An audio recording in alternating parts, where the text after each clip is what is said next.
لله الحمد لله رب العالمين والصلاة والسلام على نبي الكريم أما بعد فأعوذ بالله من الشيطان الرجيم بسم الله الرحمن الرحيم واعتصموا بحبل الله جميعا ولا تفرقوا صدق الله العظيم وقال رسول الله صلى الله عليه وسلم المؤمن إخوة المؤمن او كما قال علیہ الصلاۃ والسلام۔ محترم حضرات، اللہ رب العزت کی آیت جو آپ حضرات کے سامنے تلاوت کی گئی ہے، اس میں اللہ رب العزت کا یہ ارشاد ہے کہ وَاعْتَصِمُوا بِحَبْلِ اللَّهِ جَمِيعًا وَلَا تَفَرَّقُوا، کہ اللہ رب العزت کے رسی کو مضبوطی سے تھام لو، جمع ہو کر مضبوطی سے یکجو ہو کر تھام لو، اور ولا تفرقوا، فرقہ پرست الگ الگ تفریق نہ ہو، بٹو نہ، بلکہ اتحاد قائم کر لو۔ یہ اتحاد ایسی طاقت ہے کہ دنیا کے بڑے سے بڑے حکومت کو گرا دیتی ہے۔ اتحاد ایسی طاقت ہے کہ دنیا کے بڑے سے بڑے لوگ اس کے سامنے جھک جاتے ہیں، بڑی سے بڑی طاقتیں اس کے سامنے جھک جایا کرتی ہے۔ یہی اتحاد تھی جو صحابہ کرام اپنے زمانے میں غزوہ بدر کو آپ دیکھیے کہ غزوہ بدر میں صحابہ کرام 313 تھے اور مشرکین کتنے تھے؟ تو مشرکین 1000 تھے، لیکن پھر بھی صحابہ کرام رضوان اللہ تعالی علیہم اجمعین یعنی قریش لشکر مسلم 1000 پر غالب آ گیا، قریش ہار گئے، قریش بھاگ گئے۔ اس کیا چیز تھی؟ اتحاد۔ اتحاد ایک ایسی چیز ہے، یہی اتحاد تھی جس نے قیصر و کسریٰ کے محل کو گرا دیا، اس کے کنکڑیوں کو ہلا کر رکھ دیا تھا۔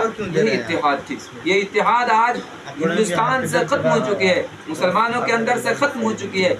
مسلمانوں کے اندر فرقہ وارانیت پیدا ہو چکی ہے، فرقہ پرستی پیدا ہو چکی ہے۔ ہر کوئی اپنے اپنے فرقے میں لگے ہوئے ہے، ہر کوئی اپنا الگ الگ فرقہ بنا چکے ہیں، جبکہ وہ نہ تو یہ چاہیے کہ اللہ رب العزت کا ارشاد ہے کہ وَاعْتَصِمُوا بِحَبْلِ اللَّهِ جَمِيعًا، کہ تم سب جمع ہو کر یکجو ہو کر اللہ رب العزت کے دین کو مضبوطی سے تھام لو، اللہ رب العزت کے رسی کو مضبوطی سے تھام لو۔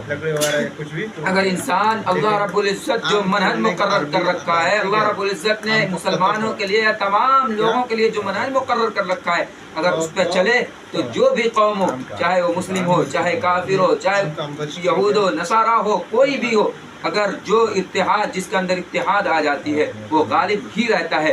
یہ اتحاد ایسی طاقت ہے کہ بڑی بڑی قوتیں اس کے سامنے جھک جایا کرتی ہے، چاہے وہ کسی بھی مذہب سے تعلق رکھنے والا ہو۔ وہی آج ہمارے اندر سے ختم ہو چکا ہے، جس کی وجہ سے ہم پوری دنیا میں مارے جا رہے ہیں، ہر جگہ سے ہم کو ہر جگہ ہم پٹائے جا رہے ہیں، ہر جگہ سے ہم کو تکلیفیں پہنچائی جا رہی ہے، ہر جگہ سے ہم کو مٹانے کی کوششیں کی جاتی ہے۔ ایک جگہ ہم نہ جانے کہاں کہاں مسلمانوں کو قتل کیا جا رہا ہے، کہیں فلاں جگہ سنا جا رہا ہے کہ فلاں آدمی قتل کر دیا گیا، تو فلاں جگہ فلاں آدمی قتل کر دیا گیا۔ پوری دنیا میں اسی طرح کی چرچا چل رہا ہے، خاص طور سے آج ہندوستان میں نہ جانے کتنے مسلمان ہیں، 20 کروڑ سے زیادہ ہیں، لیکن پھر بھی آج مسلمان ہندوستان میں دبے ہوئے، سہمے ہوئے نظر آتے ہیں۔ آخر کیا وجہ ہے؟ مسلمانوں کے اندر فرقہ بازی پیدا ہو چکے، مسلمان بزدل ہو چکے ہیں۔ اگر آج مسلمان یکجو ہو جائیں، جب مسلمان یکجو ہو جائیں گے، اتحاد قائم ہو جائے گا، تو پھر بزدلی جو دل میں ہے یہ بھی باہر ہو جائے گی۔ پھر کسی بھی کوئی بھی کتنا ہو بڑی طاقت ہو، ان کو جھکا نہیں سکتی، ان کو ہلا نہیں سکتی۔ اتحاد جس کے اندر آ جاتا ہے، بڑی سی بڑی طاقت ہے، اس کو ہلا نہیں سکتی، چاہے کچھ بھی ہو جائے۔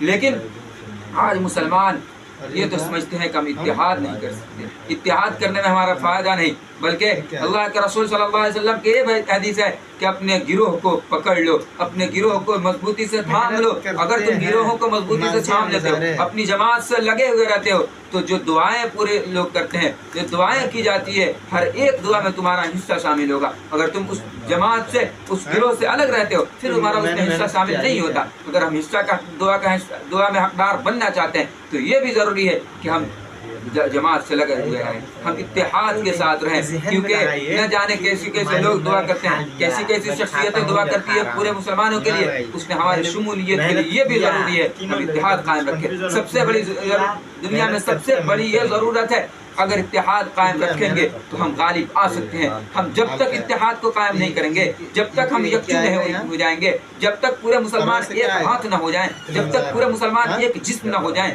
کبھی بھی ہم غالب نہیں آ سکتے. اللہ کے رسول صلی اللہ علیہ وسلم کی حدیث ہے کہ المسلم اخوۃ المسلم، مسلمان مسلمان کے بھائی ہیں.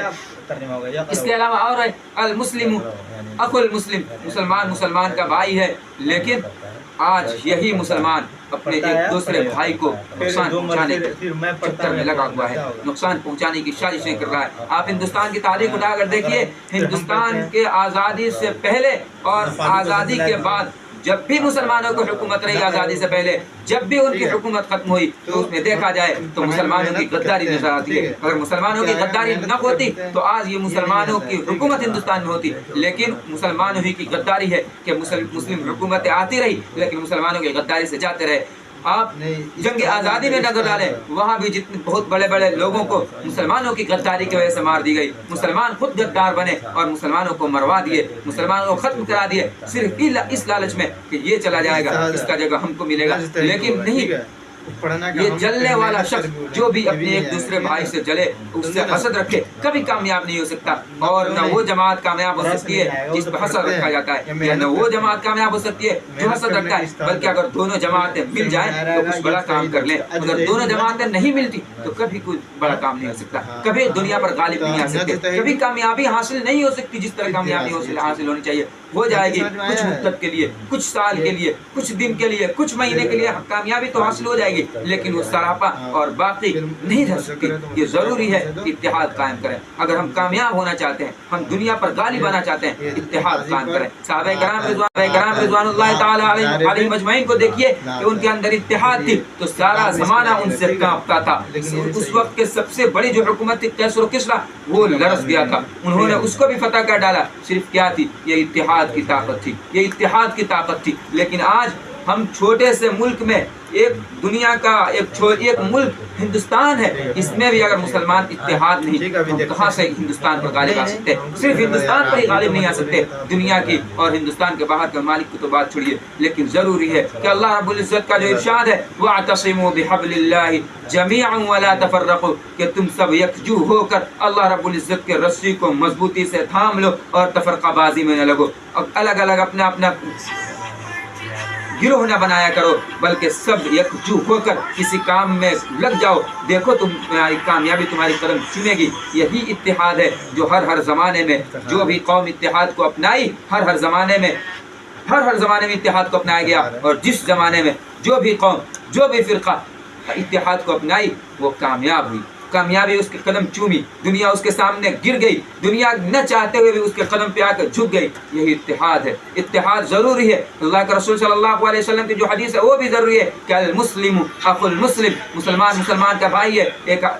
ایک حدیث یہ بھی ہے کہ اگر پورے مسلمان ایک بدن کی طرح ہیں، جیسے کہ اگر بدن میں ایک حصے کو کانٹا چبھ جائے تو پورے بدن کو تکلیف ہوتی ہے. اسی طرح مسلمانوں کو یوں ہو جانا چاہیے یکجو کہ اگر ایک مسلمان کو تکلیف ہو تو پورے دنیا کا مسلمان اس کے لیے کانپ اٹھے، اس کے لیے تکلیف میں ہو جائیں کہ مسلم بھائی کو کیسے تکلیف پہنچائی گئی، اس کو کیسے تکلیف پہنچائی گئی. لیکن آج ایک مسلمان کو مارا جا رہا ہے، ایک مسلمان کو کاٹا جا رہا ہے، تکلیفیں دی جا رہی ہے. لیکن آج دوسرے مسلمان آرام سے سو رہے ہیں، آرام سے نیند کی چسکیاں لے رہے ہیں. لیکن انہیں پتہ نہیں کہ جب تک ان پہ یہ وار ہو رہا ہے، ان کو قتل کیا جا رہا ہے، مارا جا رہا ہے، اگر ہم نہ روکے تو خدا نہ خواستہ ایسا وقت آ جائے کہ ہمارے اوپر وہ مشکلیں آ جائیں، ہمارے اوپر بھی مشکلیں آ جائیں گی. اللہ رب العزت یہ فرماتا ہے کہ ایک دوسرے کی مدد کرو. مدد کرنے سے خود کی مدد اور خود کی حفاظت ہوتی ہے. اللہ رب العزت کا یہ ارشاد ہے،